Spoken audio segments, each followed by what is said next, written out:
दोस्तों नमस्कार। इस वक्त की एक बड़ी अहम खबर लेकर आप लोगों के बीच हाजिर हुए हैं। खबर ये है कि बीजेपी ने हिमाचल प्रदेश की 4 में से 2 लोकसभा सीटों पर प्रत्याशियों का ऐलान कर दिया है।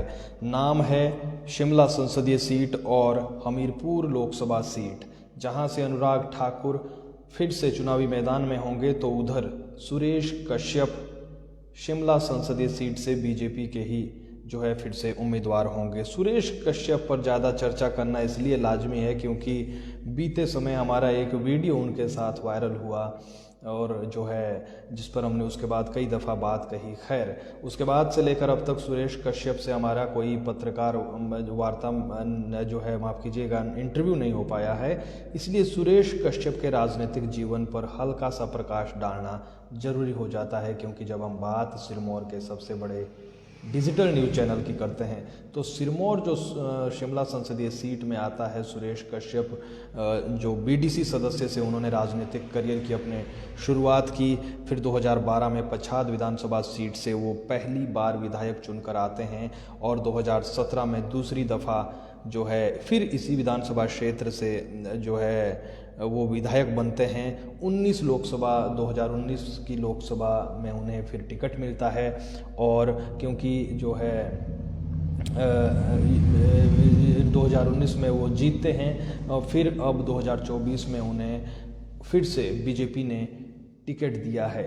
तो क्या इस बार सुरेश कश्यप की राह एक बार फिर मोदी के नाम पर आसान होगी, ये भी देखने वाली बात होगी। लेकिन क्योंकि जो हाटी का मुद्दा है वो जनता के बीच कौन भुनाने में ज़्यादा सफल हुआ है, इस बात को भी नोट करने की बेहद आवश्यकता है।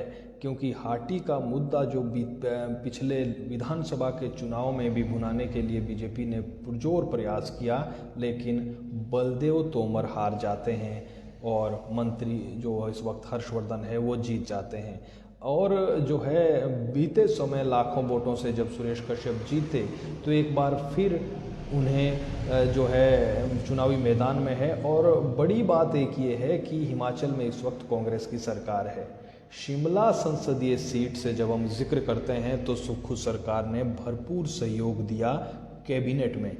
फिर चाहे शिमला की बात करें, सिरमौर की करें या सोलन की करें, सोलन से भी मंत्री है, सिरमौर से भी मंत्री है, शिमला से तो मंत्री हैं ही।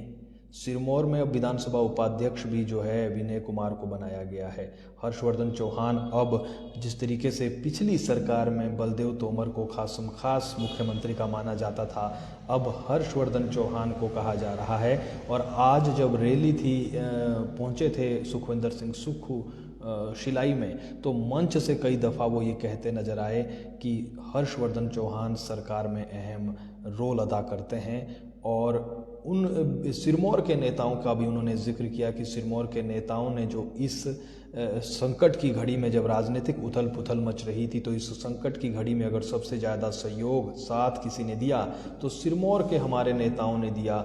और हर्षवर्धन चौहान को मैंने पूरा जिम्मा दिया हुआ था उस समय। तो ये बातें भी अब आज कहते नजर आए। तो अब देखना ये है कि क्या जिस तरीके से सुक्खू सरकार ने अपने मंत्रिमंडल में या अपनी सरकार में सिरमौर, सोलन और शिमला को तवज्जो दी है, क्या इसका फ़ायदा कांग्रेस के जो उम्मीदवार होंगे, फिलहाल अभी नाम तय नहीं है, उसे मिल पाएगा, या फिर एक बार फिर सुरेश कश्यप जो इस सीट पर बाजी मारेंगे। सुरेश कश्यप का जब जिक्र मैं कर रहा हूं तो वायुसेना में पहले थे, वायुसेना में थे, लोक प्रशासन में एमफिल है, अंग्रेजी और पर्यटन में पोस्ट ग्रेजुएट हैं, जनसंपर्क और संचार प्रबंधन में पोस्ट ग्रेजुएट डिप्लोमा धारक है, उनके पास बीएड की भी डिग्री है। सुरेश कश्यप का ये जिक्र था तो अनुराग ठाकुर का नाम हिमाचल प्रदेश का जब हमने अभी देखा तो दूसरा नाम था अनुराग ठाकुर।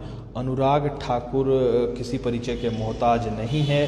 कहीं ना कहीं हो सकते हैं सुरेश कश्यप परिचय के मोहताज हों, लेकिन अनुराग ठाकुर अब हमें लगता है कि किसी भी परिचय के फिलहाल मोहताज नहीं है। अनुराग ठाकुर इस वक्त मोदी सरकार में मंत्री है और पूर्व मुख्यमंत्री हिमाचल के प्रेम कुमार धूमल उनके सुपुत्र हैं।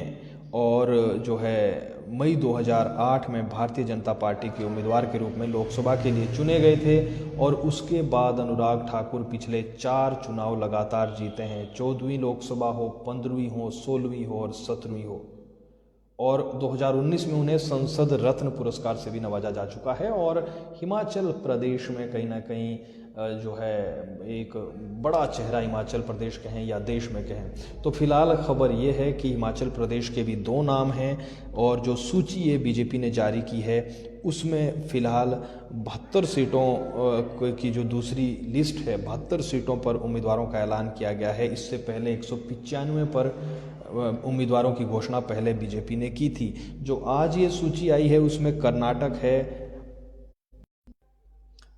आज जो ये सूची आई है उसमें कर्नाटक है, मध्य प्रदेश है और इसके अलावा हिमाचल प्रदेश भी है। तो फिलहाल अब 2 सीटों पर, कांगड़ा सीट पर जो है अभी और मंडी सीट पर अभी फिलहाल नाम फाइनल नहीं हुए हैं। देखना ये है कि क्या इन सीटों पर नाम बदले जाते हैं, क्योंकि बताया ही जा रहा है कि यहाँ पर जो है कैंडिडेट बदलने को लेकर बात चल रही है। जयराम ठाकुर का नाम सबसे आगे चल रहा है कि मंडी से हो सकता है कि वो लोकसभा के प्रत्याशी हो। उधर खबर ये भी है कि प्रतिभा सिंह का टिकट कटकर विक्रमादित्य को लड़ाया जा सकता है। ये भी कुछ लोगों ने आज बातें कही है, देखना ये है क्या होता है। लेकिन फिलहाल 2 सीटों पर बीजेपी ने हिमाचल की उम्मीदवार घोषित किए हैं। हमीरपुर से अनुराग ठाकुर, सुरेश कश्यप शिमला संसदीय सीट से। फिलहाल के लिए इतना ही, नमस्कार।